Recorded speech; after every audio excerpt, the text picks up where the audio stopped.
quê? A gente ultrapassou os mandos da China. O Brasil, E daí? não vai. Lamento. Quer que faça o quê? Eu sou Messias, mas não faço milagre. Um ano para o ministro. Eu sou o ministro que apresenta. O ministro que apresenta. Ele pegou o ministério andando, né? As mortes de hoje, a princípio, essas pessoas foram infectadas há 2 semanas. A princípio. É que eu digo para vocês, o vírus vai atingir 70% da população. Infelizmente é a realidade. É uma realidade. Morte, uma vez ninguém nunca negou que havia morte. Olá, bem-vindos ao Vida Revista, ao Caderno de Política e Economia. Nós vamos começar falando da nomeação do senhor Alexandre Ramagem. Apesar de todas as ponderações e conselhos, tanto de dentro quanto de fora do governo, o presidente Jair Bolsonaro acabou sendo teimoso, né? Stubborn, como dizem os americanos, e nomeou o senhor Alexandre Ramagem, amigo particular de seus filhos, em especial o Carlos Bolsonaro, como diretor-geral da Polícia Federal, o que é um absurdo, uma coisa indecente. Ponto. O senhor Alexandre Ramagem, inclusive, já era motivo de preocupação dos procuradores da Lava Jato, como demonstra essa reportagem do Intercept Brasil, e que nós podemos notar que os procuradores consideravam o senhor Alexandre Ramagem corrupto e ligado ao PT, e que estaria tentando prejudicar as investigações naquela época, né? Além disso, é visível que o presidente estaria tentando proteger seus filhos, né, e os seus coligados, para não dizer outra coisa, influenciando as investigações na Polícia Federal e obtendo dela informações que poderiam ser usadas a favor de seus filhos e de seus coligados, não é? E, inclusive, há uma forte suspeita de que o Centrão exigiu a cabeça de Sérgio Moro e o controle da Polícia Federal para apoiar o presidente. Portanto, a coisa estaria muito bem explicada, né?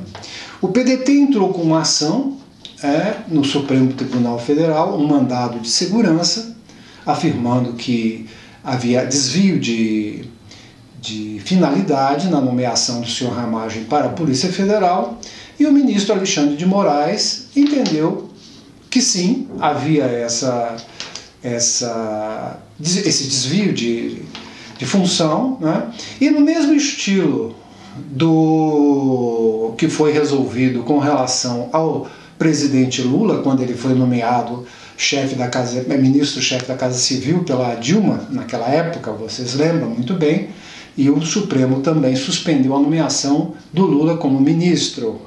E, dessa vez, mais uma vez, suspendeu a nomeação do senhor Alexandre Ramagem para a Polícia Federal, né?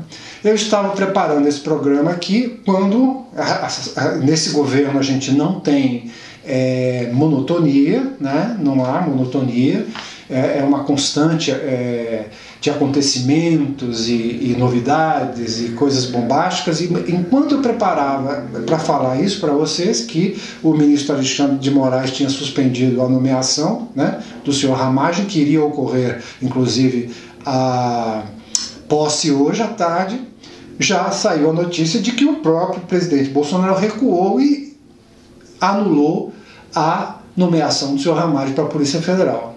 Eu não tive tempo de ler ainda, não ficou muito claro quem fica agora na direção da Polícia Federal, se continua o anterior ou se alguém vai assumir, né? Mas isso mais para frente nos noticiários vai surgir, né?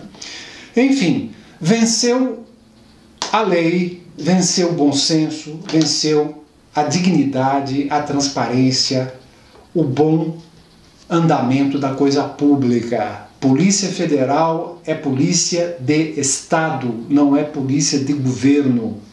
Portanto, o presidente não tem que se imiscuir em nada na Polícia Federal. a não ser responder, né, ao inquérito que vai ser instaurado, né, por causa da sua participação naquele show de estupidez e que pedia ditadura AI-5, no qual ele disse que não vai negociar nada. Vamos ver. O presidente ontem também nomeou o senhor André Luiz Almeida de Mendonça, né, que estava na AGU, Advocacia Geral da União, para o cargo de ministro da Justiça no lugar de Sérgio Moro. Houve um certo alívio geral, vamos dizer assim, diante de outras possibilidades que se anunciavam, porque o senhor André Luiz, ele é capacitado tecnicamente, né? Tem uma longa história são 20 anos, né, que ele está dedicando à Advocacia Geral da União, vinha fazendo um bom trabalho, né, e de uma certa forma, embora ele seja um pastor presbiteriano, da Igreja Presbiteriana Esperança de Brasília, ele não é radical, ele é moderado, né, e até é considerado progressista dentro do meio. E a única coisa que preocupa alguns aí é que ele provavelmente vai fazer uma certa, vamos dizer assim, limpa na Lava Jato. O que não deixa de ser bom, porque a despeito de que combate à corrupção é importante, mas nós todos hoje já sabemos, inclusive com aqueles vazamentos do Intercept, né, que vieram à baila aí, que houve abusos, né, diversos por parte dos procuradores da Lava Jato, né, inclusive do próprio juiz também, Sérgio Moro, né. Então parece que pelo menos nisso o presidente acertou, né. Agora vamos acompanhar, né, o trabalho do senhor André Luiz de Almeida Mendonça, novo ministro da Justiça do Brasil. E é provável também que o presidente vá desmembrar, né, a segurança pública e a justiça, em 2 ministérios, né? Vamos ver também. Outra notícia interessante, que inclusive vai ser provavelmente pauta de um novo programa que nós vamos inaugurar na sexta-feira, que chama É Pra Provocar, e que o jornalista Felipe Lima também vai participar comigo, vai ser um bate-papo, espero que vocês gostem. O Estado de São Paulo, o jornal Estado de São Paulo, conseguiu na Justiça o direito de ter acesso a todos os exames feitos pelo presidente Jair Bolsonaro para o teste de infecção ou não pelo Covid-19, coronavírus. O presidente, no meu entender, não há motivo para que o presidente não divulgue. Até o Trump divulgou os exames dele, né? Então, por que o presidente não divulga? Se deu negativo, melhor para o presidente. Então, seja transparente, divulgue os seus exames. Qual o problema? A juíza Ana Lúcia Petri Beto deu uma sentença dando 48 horas para os laudos serem fornecidos ao jornal Estado de São Paulo. A Advocacia da União vai recorrer, se não é que acho que já recorreu, nem esperou ser notificada, mas eu espero que essa sentença seja confirmada, porque estamos todos não só muito curiosos, como desejosos, e temos mais que direito de saber qual era a situação de saúde do presidente da República nesses últimos tempos aí. Não é? E como vocês viram no início desse programa, o presidente ele fica muito nervoso quando a imprensa faz qualquer tipo de pergunta para ele, né? E ele, ao ser questionado sobre o número de mortes, que passou de 5 mil, inclusive ultrapassou o número de mortes na China, onde o coronavírus teve o seu start, né? O seu começo, ele ficou muito nervoso, falou: e daí, o que quer que eu faça? Eu sou Messias, mas não faço milagre. Sim, não faz milagre, ninguém está pedindo, presidente, que o senhor faça milagre, mas nós gostaríamos de ter uma atitude mais responsável e mais coerente com relação a essa pandemia, que já levou mais de 5 mil brasileiros. E vai levar muito mais, tenho certeza. Não é?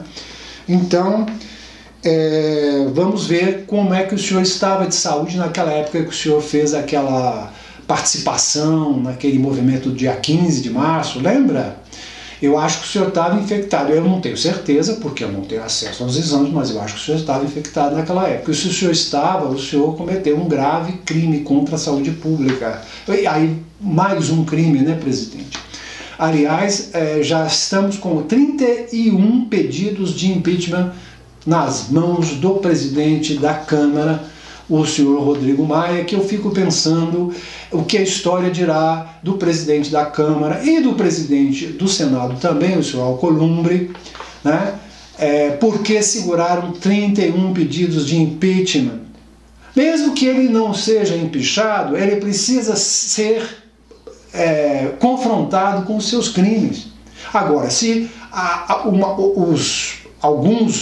maioria, vamos dizer assim, da Câmara achar que não, que ele deve continuar apesar dos crimes, essa maioria da Câmara que assuma a sua responsabilidade histórica e, portanto, depois também seja cobrada nas próximas eleições.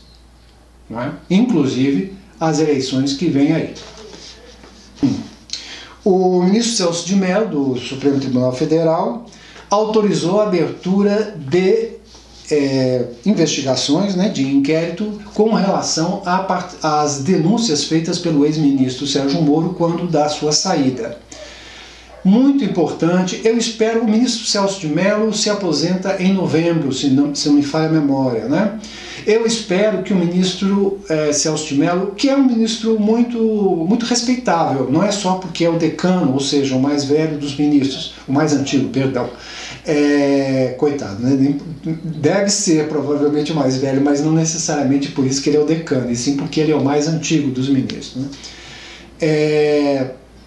Eu espero que o ministro feche com chave de ouro a sua estada, né, no STF, né, assim como a saudosa ministra Ellen Grace também fechou com chave de ouro, teve uma atuação maravilhosa, né, na sua passagem pelo STF. Eu espero que o ministro também feche com chave de ouro e conclua esse inquérito antes de se aposentar, para que não haja risco de qualquer perturbação, né, no percurso do inquérito e talvez do processo, que aí sim será levado à Câmara para saber se a Câmara autoriza a abertura do processo contra o presidente, né? Vamos ver. Boa sorte, ministro. Espero que o senhor consiga deixar essa marca maravilhosa na sua atuação junto ao STF. Uma associação, uma das mais importantes associações judaicas nos Estados Unidos, exige pedido de desculpas do chanceler brasileiro Ernesto Araújo por ele ter comparado as medidas de distanciamento social com os campos de concentração nazistas, né? A associação considerou profundamente ofensiva e inteiramente inapropriada a afirmação do ministro. Aliás, o ministro Ernesto Araújo, que é o chanceler, né, brasileiro, que todos dizem que ele não passa de um secretário do Carlos Bolsonaro, que na verdade é o Carlos Bolsonaro que define a política externa brasileira, que Deus nos ajude, só fala bobagens, né? Só fala bobagens, só fala idiotices, é uma pessoa completamente fora da realidade, que acredita que tem um comunista atrás de cada esquina. E eu quero só ver como ele vai se portar agora que essa associação, que é importante lá nos Estados Unidos, está cobrando um pedido de desculpas. Ele vai se desculpar ou vai fingir que não ocorreu nada? 2, 1. A pesquisa da Datafolha, que foi amplamente divulgada, a Rede Globo divulgou, outros meios de imprensa divulgaram, etc. e tal. Eu não vou aqui passar para vocês, se quiserem é só pesquisar aí no Google que tem. O que eu concluo dessa pesquisa é o seguinte: primeiro, eu acho que ela foi muito assodada. Ou seja, foi na segunda-feira. O pessoal, não estamos falando de coisas que já estavam em oposição, como é o caso da suposta esquerda e da suposta direita, né? aquilo tudo era direita, bolsonarismo, lavajatismo, morismo, eram todos ali do mesmo balaio. Então, eles todos estão atônitos com essa ruptura ou esse divórcio, né? Já que o presidente adora essas comparações e analogias com o matrimônio, mas eles ainda não absorveram completamente essa situação. As acusações de Moro mal começaram. Portanto, a pesquisa ter sido feita na segunda-feira, eu acho que distorce um pouco, na minha opinião, claro, os resultados, porque é necessário esperar um pouco mais o desenvolvimento da situação para saber o que vai acontecer, porque ali, na verdade, direita com direita, quer dizer, isso ainda vai demorar um pouco para começar a formar, então, os dois lados dentro da própria direita, né? Inclusive já dizem que na Austrália o Sérgio Moro já é comunista, não é? Além de pró-aborto, enfim, começa aquela mídia digital. Agora, a pesquisa revela, no meu entender, duas coisas. Primeiro, que o país está rigorosamente dividido entre empichar ou não empichar o presidente, que ele renuncia ou ele não renuncia, dentro da margem de erro da pesquisa, o país está dividido meio a meio, não é? O que não é tão absurdo, mas a gente precisa observar a sequência dos fatos para ver como isso vai evoluir. Talvez daqui a uma semana ou 15 dias seja interessante uma nova pesquisa para ver como as pessoas reagiram, absorveram, decantaram toda essa situação e o que isso significou na sua mudança de opinião, ou não, né? Outra coisa interessante é que, aí não há dúvida, a maioria maciça do povo acredita mais em Sérgio Moro do que em presidente Jair Bolsonaro. Isso é muito interessante, né? A metade considera que ele não deve renunciar, que ele não deve ser empichado, mas a maioria absoluta acredita que ele fala mentira e que o Moro é que fala a verdade, né? Então essa pesquisa eu acho que faltou o tempo necessário para ter uma posição mais clara do que realmente vai resultar dessa briga entre os dois, do divórcio litigioso entre os dois. E o Trump, lá nos Estados Unidos, coitado dos americanos também tem que aguentar o Trump, né? Ele andou falando que, ele disse que foi uma brincadeira, né? Que era para injetar, ou tomar ou injetar desinfetante na veia, né? Injetar na veia ou tomar desinfetante, e por incrível que pareça, é inacreditável, nos Estados Unidos teve gente que tomou desinfetante, né? E tiveram que recorrer ao serviço de saúde, porque naturalmente tomar desinfetante não é bom para a saúde, né? Ele é irresponsável, tão irresponsável quanto o Bolsonaro, só que ele tem um pouquinho mais de cuidados, né, que o Bolsonaro não tem. Inclusive ontem, numa entrevista lá nos Estados Unidos com o governador da Flórida, ele disse que, olha só que piada, que o Brasil tomou um caminho diferente dos outros países da América Latina e agora está enfrentando um surto de coronavírus. Inclusive perguntou ao governador da Flórida se ele iria interromper voos do Brasil e que, se ele resolvesse fazê-lo, que comunicasse a ele, pois o presidente era um amigo dele, né? Um bom amigo dele. Pois é, eu fico pensando o que o Bolsonaro pensa quando ele ouve o Trump falar isso. Aliás, a Boeing também desistiu de comprar a Embraer, né?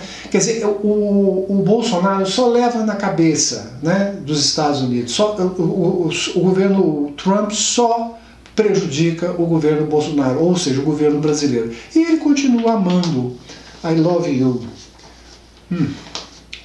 E vamos aos dados da pandemia, né, que já matou mais de 5 mil brasileiros, divulgados hoje pelo Ministério da Saúde. O Ministério da Saúde anunciou hoje que subiu para 5.466 o número de pessoas mortas pelo coronavírus no Brasil, 449 óbitos confirmados nas últimas 24 horas. No total, são 78.162 casos oficiais no país. Vamos ao fechamento do mercado hoje com essa notícia interessante, que é a economia americana caiu 4,8% no primeiro trimestre, que é uma queda maior desde a grande depressão em 29. E as bolsas estão subindo, o dólar está caindo. Eu não sei o que é que esse pessoal está entendendo, que eu acho que a situação nem começou a ficar ruim ainda. Mas vamos ver então o fechamento do mercado de ontem e de hoje. Ontem eu não fiz programa, né? Então eu vou fazer os dois fechamentos, de ontem e de hoje. Vamos lá.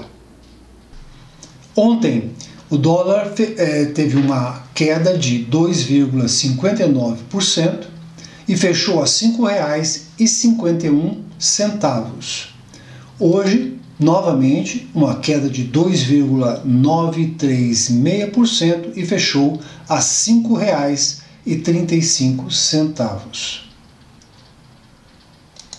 O euro ontem também teve queda de 2,612% e fechou a R$ 5,96. E hoje nova queda de 2,177% e fechando a R$ 5,82.